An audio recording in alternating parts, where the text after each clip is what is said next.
ये बताइएगा, इस सारे मामले को, अदालती मामला अपनी जगह पे, लेकिन सियासी जमातें भी इस पर जाहिर सी बात है कोई ना कोई बात, कोई ना कोई अपना मौक़िफ़ लेकर आती हैं, और सियासत पर जाहिर सी बात है हर जगह पे होती है। अतर ताड़ साहब को मैं सुन रहा था, उन्होंने कहा जनाब 40 बार तहरीक इंसाफ के सरबराह ने इस केस में हाजिरी से इस्तिस्ना की दरख्वास्त दी और उसको कबूल किया गया।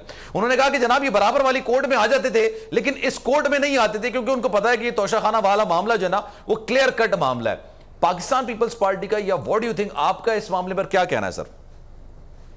बड़ा सिंपल है कि देखिए ना, आप एक चीज अंडर ट्रायल है हाईकोर्ट में, आप उसके ऊपर असरअंदाज होना या कोई रिमार्क्स देना मुनासिब बात तो नहीं थी।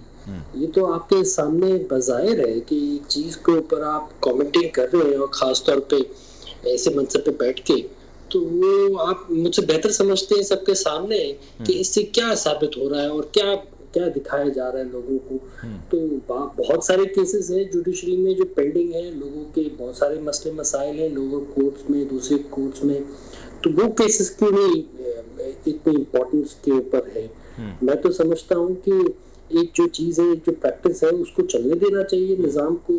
सर नवाज शरीफ साहब ये कह रहे हैं कि चीफ जस्टिस साहब ने अपने कैरियर को दांव पर लगाया है एक शख्स की मोहब्बत में, या मैं आपके सामने है ना, आप भी ऐसा समझते हैं? कमेंट्स आ रहे हैं, देखिए ना, आप कमेंट्स देखें ना, you can well imagine anybody, any common sense, कोई भी कॉमन पर्सन आप उठा के देख लें तो प्रिवेलिंग सेंस वो यही बात कहेगा कि यार क्या जरूरत थी असरअंदाज होने की, या उसमें क्या जरूरत है उस चीज में करने की जो ऑलरेडी अंडर ट्रायल है, हाई कोर्ट में चल रहा है। Let the case run on it's merit rather than उस पर असरअंदाज हो, या रादर देन उस पर हम अपने कमिटिंग करें।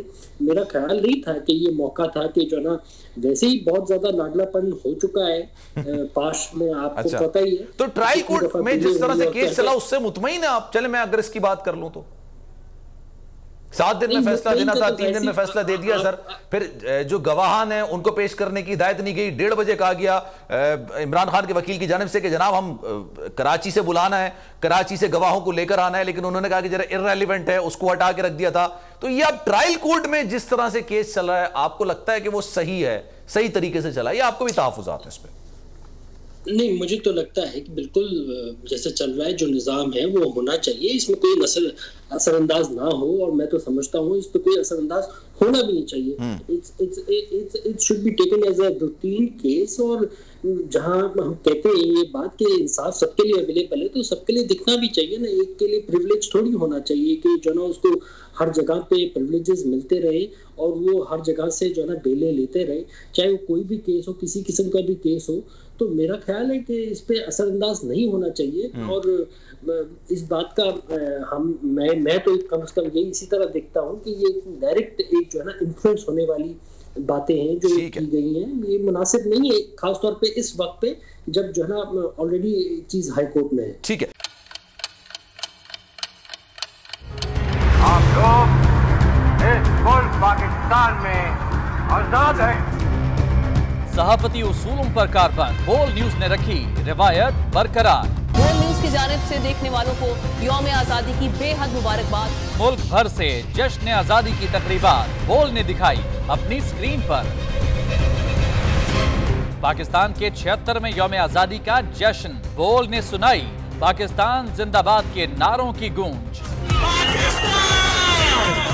बोल की सबसे बड़ी ट्रांसमिशन में पाकिस्तान का नाम रोशन करने वालों ने दिए कौम को पैगामात। बेपनाह मुश्किलात का सामना करके इस मुल्क को हासिल किया। आज़ाद कौमों को बहुत सी कुर्बानियाँ देनी पड़ती हैं। 76 वालियों में आज़ादी का दिन जोश खरोश के साथ मनाया, क्योंकि जिंदाबाद पाकिस्तान ये है बोल की पहचान।